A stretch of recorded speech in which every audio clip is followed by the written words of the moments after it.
And the rise of the skeptics, the militant debunkers organizations in academia and elsewhere has created serious difficulty for research. The early researchers got a lot of funding from individuals who were curious mostly about life after death.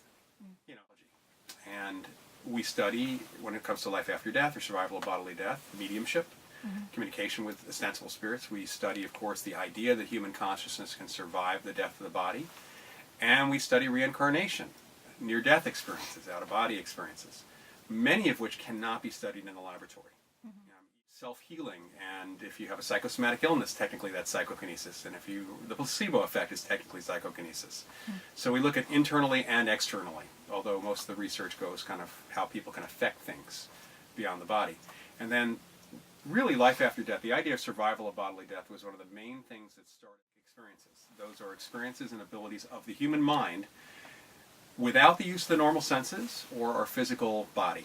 So think of it as communication without the use of the normal senses or normal perceptions, which is why psychic phenomena, which ranges from extrasensory perception, telepathy, clairvoyance, precognition, psychokinesis, which is mind over matter, and of course survival of bodily death, life after death, which is where ghosts and reincarnation and such fall into. A physics teacher and an earth science teacher who sponsored a parapsychology club for us in high school back on the East Coast.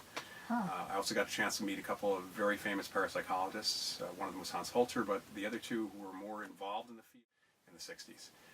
I was a science geek as a kid, but I was really interested in folklore as well, and this was the field that kind of brought it all together.